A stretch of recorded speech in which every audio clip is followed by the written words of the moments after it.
Thank you for coming today and helping MIT celebrate one of the most significant changes in its history. I'm Bob Millard, and I'm chair of the MIT Corporation. It's my honor and privilege to introduce the two remarkable people who are the masterminds behind the reason we're all here today. But first, I'm told that this is the International Year of the Periodic Table, which is 150 years old this year. MIT is older than that.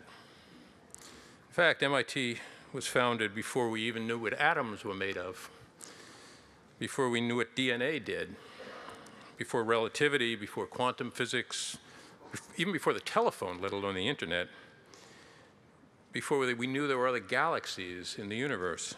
So how did MIT stay at the leading edge of its disciplines, contributing so much to the progress of the world? It's because there were people here who had the vision to see over the horizon, and there were people here to lead us there, all in the context of a private, philanthropically powered university. Rafael Reif is the 17th president of MIT. To recite even an abridged list of his accomplishments would take the afternoon, and I'm glad Susan Silby went through some of these things this morning, from Kendall Square to edX. But certainly, the biggest thing so far is the Stephen A. Schwarzman College of Computing, whose impact will be well beyond our borders. Rafael is an inspired leader who has, through his tenure, become the senior spokesman for higher education and science and technology generally. Joining him today and bringing an equal amount of energy, stature, and vision is Stephen A. Schwarzman. As chairman and co-founder of the Blackstone investment firm, Steve has been dedicated to tackling global-scale problems with transformative and paradigm-shifting solutions.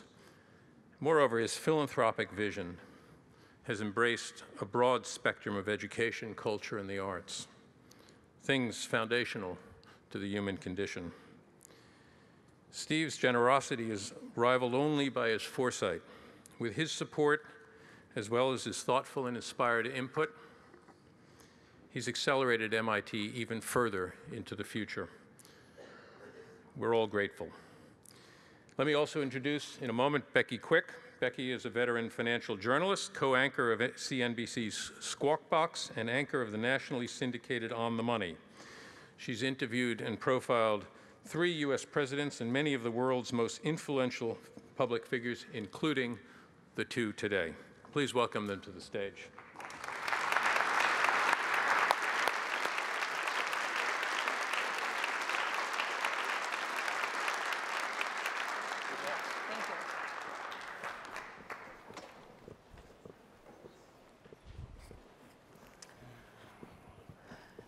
Good afternoon, everybody. I've been watching all day the speeches that have been made, the presentations that have been given, and have been kind of blown away by what we can see about the future from where we are. Of course, we're here today because of the 2 gentlemen on this stage. Steve Schwarzman, whose $350 million gift is what's making possible the creation of this new College of Computing, and President Reif, who had the vision to take all of this and try and find a way to make the biggest changes that MIT has seen since the 1950s in terms of its structure. You've heard a lot today about what a historic moment this is, not only for MIT, but also potentially for the world. But right now, we get the opportunity to hear from these 2 themselves about how this idea came about, what their hopes for the future are, and much, much more. Of course, where it's going to lead us all. Steve, I thought we could start with you and just go back to the beginning on this. This is one of the biggest private donations that's ever been made to a higher education institution. And I just wonder, why in the world MIT when you're a graduate of Harvard and Yale? May I answer that? I think he made the right choice.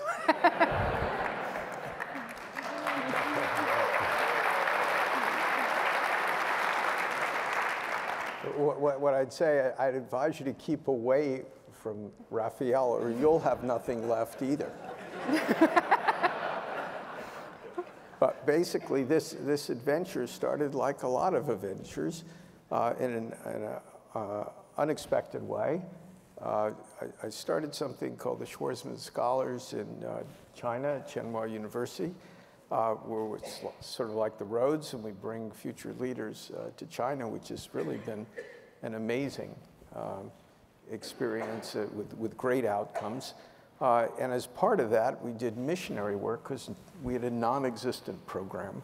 And part of that missionary work was visiting the heads of the major universities in the world and sort of displaying our wares.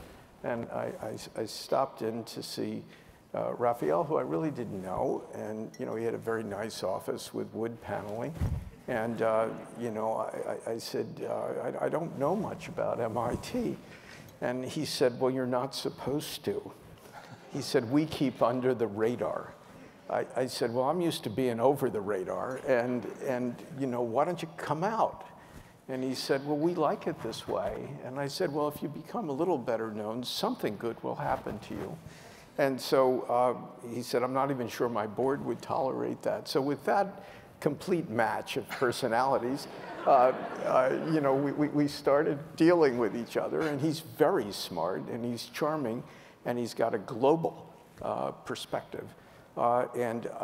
Meanwhile, I was going to China a lot. I was there 8 times last year on trade stuff and other stuff, and you could see the evolution of what was going on in China. From we were getting money for our endowment and the building, but first you were seeing the real estate developers, and then they finished. Then you got the conglomerate tours, then you got the tech people, and then you got the AI people as potential donors. And you could see this just enormous explosion of technology going on. And I talked to Rafael about it, and he said, yeah, absolutely. And in the United States, we have great companies. As you just heard John Kelly. I mean, holy moly, that was like amazing. We have great universities, but they didn't have that much money, and then we had the U.S. government that sort of missed the moment, if you will. I mean, they caught it for this space shot in the 60s with DARPA and all these other developments, but for some reason, we've sort of missed AI in this same way. And so we talked about it, and he said, I agree. Why don't we come up with something that would be compelling? And so actually we were at a vacation in the same general area, and I invited him to come over to the house for a day, and he gave me some presentation, which was relatively unresponsive to greatness. And I said, Rafael, this is a good start, but it's just not enough. He said, not enough? He said, it's pretty good. I said, yeah, it's pretty good, but it's not great. And he said, oh, okay. So, I gave him a ride home, but that was for free. But then he had to go to work and come up with something else. And so he came to my office, I guess, about in 2 months. And he said, I got it. I think you're going to love this. I said, well, what is it?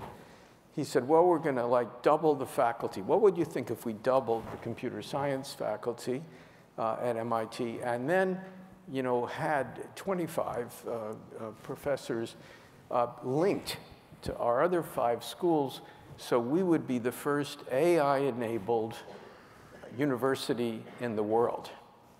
And I said, I love that. That's great. You'll be #1. And then, like a business person, you go, well, what can we own, right? And he said, well, we don't own things. We produce knowledge. I said, well, can't you keep it? And he said, no, we don't do that in our business. We produce knowledge and we share it so the world's a better place. I said, really? Novel idea. And so he said, yeah, you got to accept that. I said, all right, I accept it. But I said, they're all going to compete. Then he says, well, that's the game. They're supposed to compete, and then there'll be more aggregate knowledge. So I was thinking, I said, okay, well, if we sort of go for greatness, we're the biggest, MIT, they'll respond, and the amount of money pouring into this field will be great. They meaning who He will said, respond? that's right. That's what Eric was talking about, Eric Schmidt, earlier today, and he was right. And now we're seeing that happen. And then I said, okay, that's terrific, but we still don't have the US government. And he looked at me and he said, that's your problem. So I said, I'll take that one on. And you know, I'm optimistic we're going to get something significant done because everyone I meet there recognizes the issues. So what I was interested in was taking US competitiveness and really punching it up because we had the pieces, but we hadn't fully financed them. And then the issue of what happens with this powerful technology to people at the bottom of the economic food chain who today we're having troubles with in any case. But all the studies say that when this technology really develops, it's going to hit the people at the bottom first and hardest. And you start thinking about those issues with the sort of social position we have today reflected in sort of the political world. And you say, well, we've got to do something about that. And that's where the workplace issues, the ethics issues, and the other things that when we talked about it, I said, look, you got to like do this stuff big time. And, you know, and Rafael, very much more measured than I am, said, well, we are doing this. And I said, do more, do bigger. And he said, okay, you know, we can do that. So we have some plans and dreams together of how to prosecute that. And that's how we got where we are. And now I'm sure there's another side of this story that's more measured. But you know, actually it was even worse. At the end of it, I said, so how much does this cost? And he says, I have no idea. I said, how can we be talking about something you don't know what it costs? I said, go back, figure it out, and let's have another meeting. So he comes back, he says, roughly it's $1.1 billion. Why don't you give some ridiculous number? And I said, that's just, come on. Give me a break. You know, I'm not that. You did say big. I said, I'm not that affluent. I said, you know, let's do some other number. And so we settled on 350, and the MIT, endowment in effect put up on a matching basis 200, and then there was another.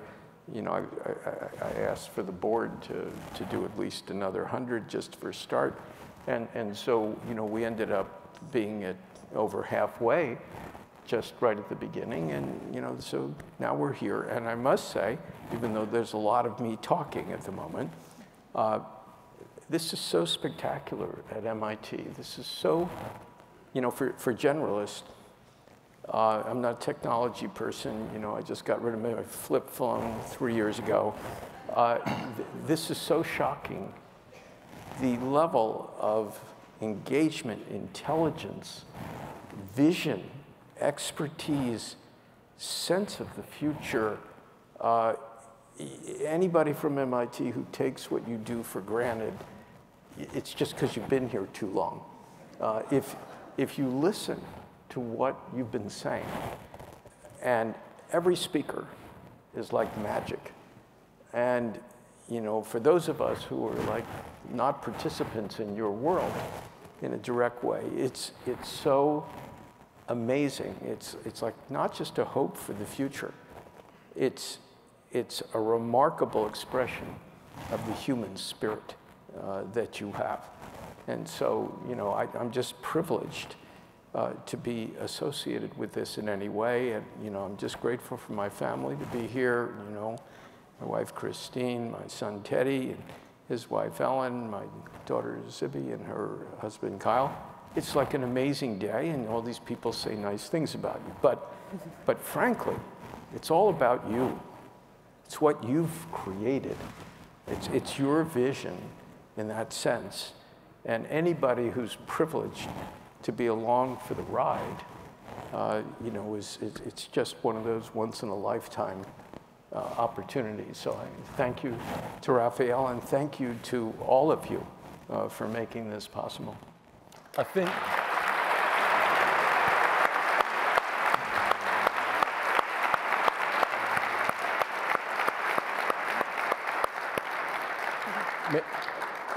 May I say, Becky, that it is a humbling experience to go and see Steve, tell him your best idea, and for him to say, not good enough, not big enough. I think you did that to me 2 times at least, if not 3. Maybe 3. So now that you have this, the idea of what you're really doing, Steve laid out a lot of it, but when I spoke with you this morning, you said you have this vision of students who are going through this, MIT students writ large, who are going to be bilingual from now on. What does that mean when you say that? Yeah, let me comment on that. And let me just say something, Becky, that you mentioned earlier about my vision. And I think, let me just say that this is our vision. All I did is listen to what our students and faculty were doing. Mm-hmm. And they are the best way to identify where the future is. And students were basically saying, by the choices of the courses they were teaching and the majors they were taking, that they recognize that the world needs bilinguals. And by that, what they were saying and what I'm translating that to mean, they come here to do a major on whatever it is they love, the discipline they love, chemical engineering, physics, astronomy, whatever that is. But they realize they need to be very familiar with the tools of AI and computing. They need to understand those and how to use these tools to practice their profession. That's the bilingual part. They were asking for it, they're asking for that. And the faculty responding to that, they were creating programs that were somewhat joined between biology and computing, between urban planning and computing, economics and computing. They were doing that. Seeing all that and seeing where the world was going, we just simply had to think of a structure that will enable and accelerate that. Mm-hmm. And that's how Steve and I came up with this idea of the college. When you said, Steve, that everyone else will follow, if you build something big like this, they'll be chasing, who are you talking about? Are you talking about the United States government? Are you talking about other universities? Are you talking about universities around the globe or businesses? Yeah, I think just starting with individual classes, you can't be in almost any business, like the educational business, and see somebody, in this case MIT, positioning themselves to leap in front of everybody. Mm-hmm. This brings out, to the extent that there's, competitive juices left in society, this will bring it out. So, Rafael and I, know a lot of these players. He knows all, I know some, and, it's happening already. I had the head of one university who, I don't want to steal his thunder. He said he's going to be announcing something for $1 billion. Not a place you'd think. There's another one that'll probably be bigger than ours. That's going to do something. There are like all kinds of them coming out of the woodwork.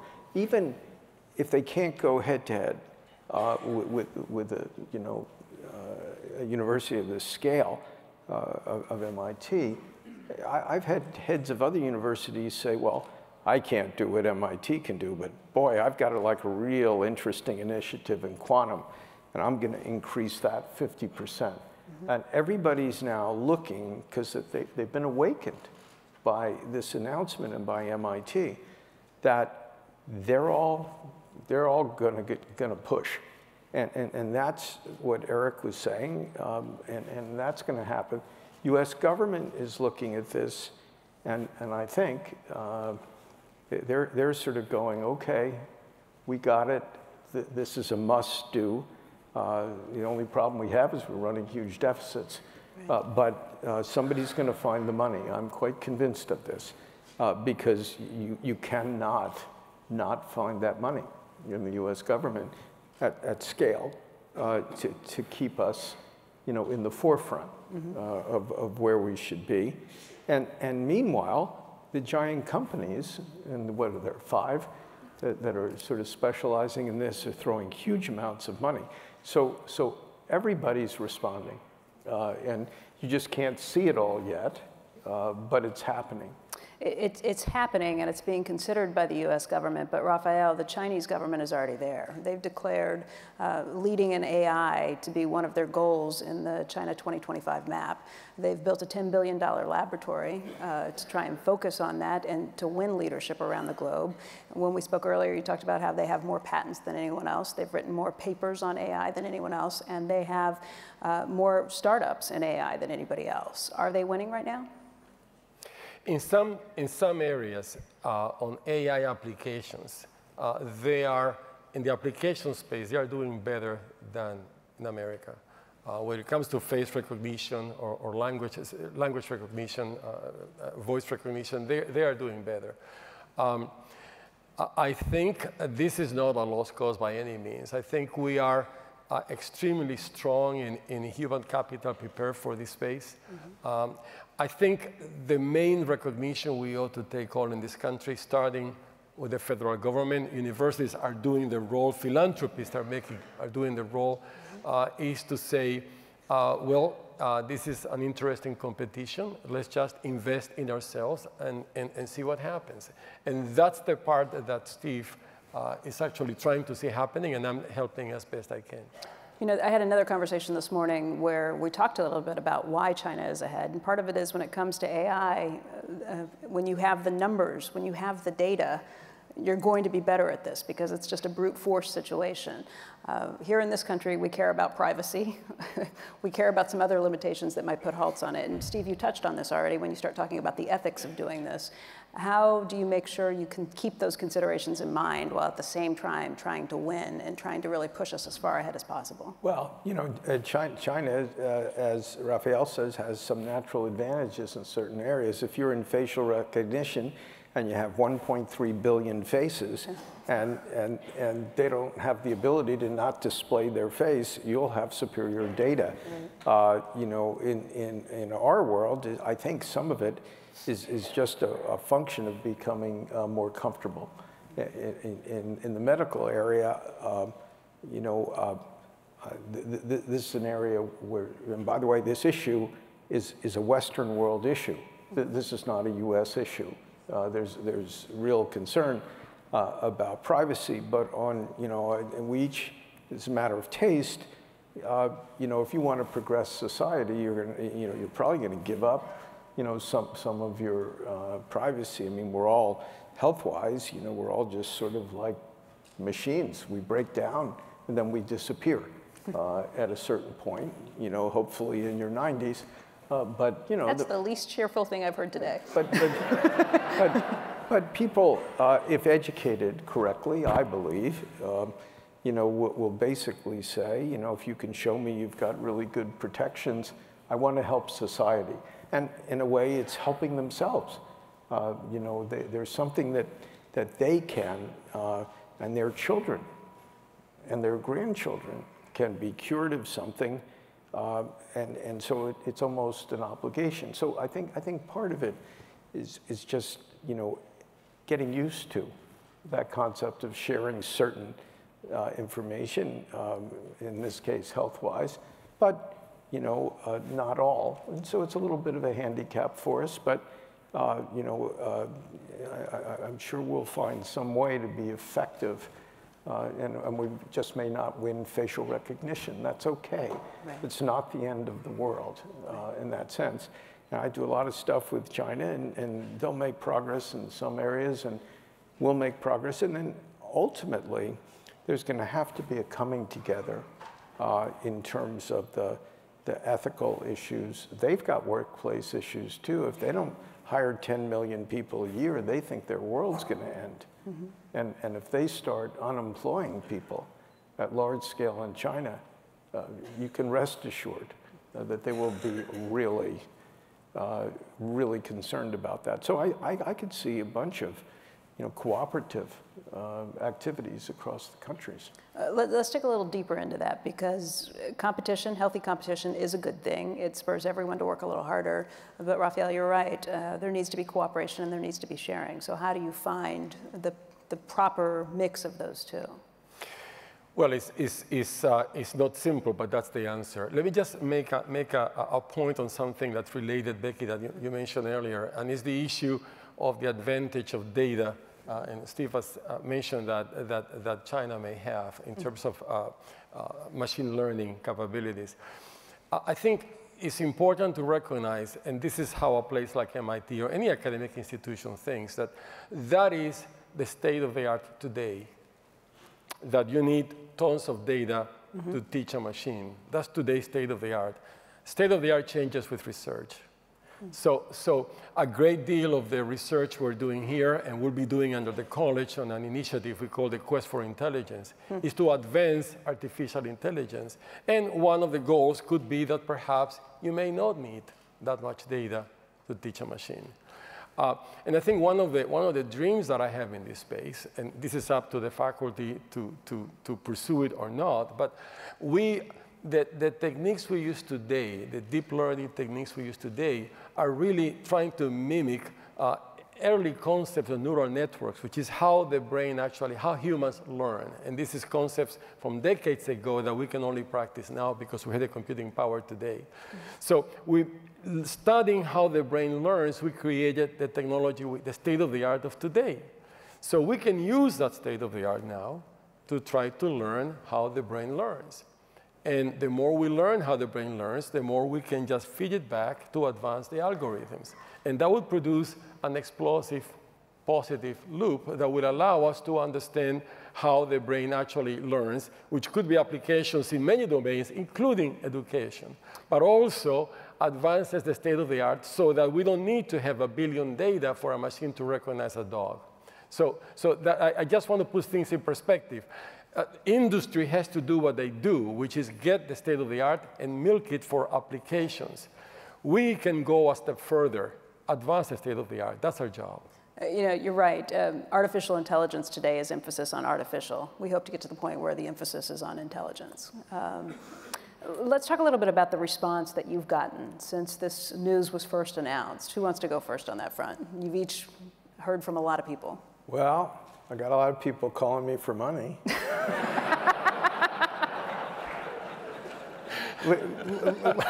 Harvard and Yale at the top leaving of the that aside, the response I got globally, not just United States, was this is amazing. And I do a lot of different things, whether it's business-wise or you know, sort of philanthropically, and you know, this is the best received gift by the outside world to the extent one cares about things like that, of anything I've ever done. It's like universally, you know, sort of applauded, accepted, admired, but it's really, I think, the affiliation of MIT doesn't have much to do with me. It has to do with the issue, the timing, the importance, and the advancement of knowledge. I was actually really stunned at the response, particularly because of MIT's low profile, Rafael. You had to do that a little. Rafael, what's the response that you've gotten?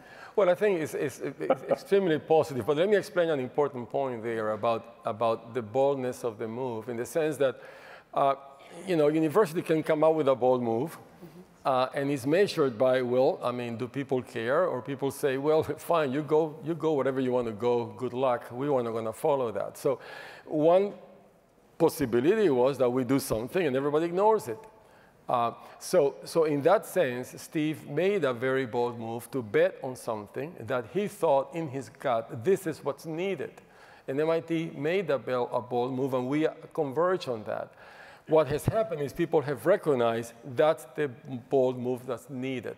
And now other institutions are trying to figure out how, in their own way, they will do something, as Steve said, that addresses the same objective, perhaps in a different way, perhaps in a similar way, we'll see. But the interest, the realization that this bilingual concept, that they may call it differently, is here to stay. And you know, I'm delighted to see that the country will benefit immensely from that. I mean, I've gotten calls from all over the world from people who are involved in the field basically saying, can you introduce me to these people in this country?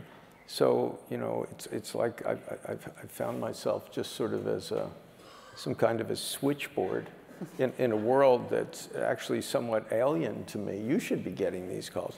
But, you know, and helping, you know, sort of people who, these are really serious people. These aren't casual calls. These are people in major centers of research saying, you know, I really would love to get hooked up in the UK with so-and-so. Do you know them? Well, I just happen to know them by accident. But stuff like that is happening all the time. I get those calls too, but it's mostly, could you please introduce me to Mr. Schwarzman? And he's so well-mannered, he doesn't do it. I was listening to speakers earlier today, and Patrick Winston made a great point. He said he learned this lesson a long time ago, that you don't get to become best by wanting to be best. You become best by having a big mission, and therefore being best takes care of itself. So I'll ask each of you as a last question, what is the mission? And Rafael, I'll start with you. Well, I think to me there are two important dual missions. One is for us to take advantage in a natural way to use these AI tools, even the advanced ones, to use them to advance every science research, every research of any kind we do on campus. I predict that if we make progress at MIT or in society at a given pace, using these tools in research will allow us to go at this pace. Mm-hmm. So that is one mission. Whether it happened or not, time will tell. And the other part is that our graduates, these students who graduate learning how to use these tools in their profession, will actually drive and fuel the digital economy, or I would call now algorithmic economy that's going to be coming. So it's a dual mission that I expect to see accomplished. And your measure of success, are we talking 5 years down the road, 10 years down the road? When will you be able to look at this and say it's working? Well, let's see. Steve, you said that we are functioning until 90, so let me just take, when I become more than 90, that's when we have to measure how well this is going. I think seriously, you should see the effect of the impact easily in 5 years, if not 10. And Steve, your idea of what the big mission is?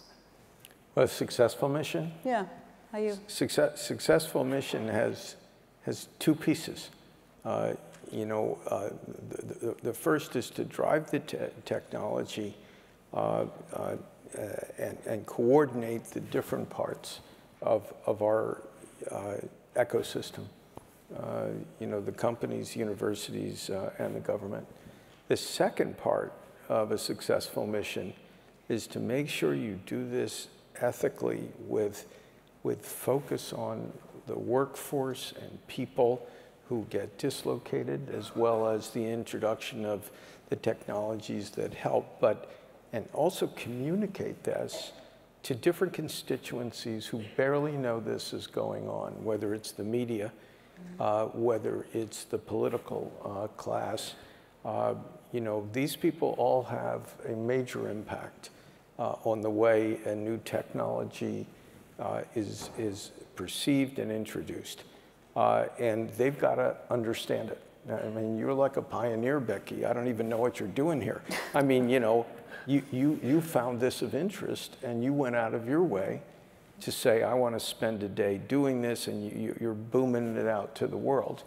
And I think that's like an amazing, you know, sort of service. But I think this has got to be a much broader concept, because the technology is going to affect the whole world and the country, and we have to get it right. And we can't have people who are overreacting one way or another way, and we can't do that without the media, and we can't do it without the political people doing the right kind of, you know, sort of standards or regulations or other things that you know, will ultimately, you know, have to be discussed. So that's my, you know, sort of vision of what I'd like to have as success. Gentlemen, I want to thank you both for your time today and for the experience. And folks, thank all of you as well. We appreciate it.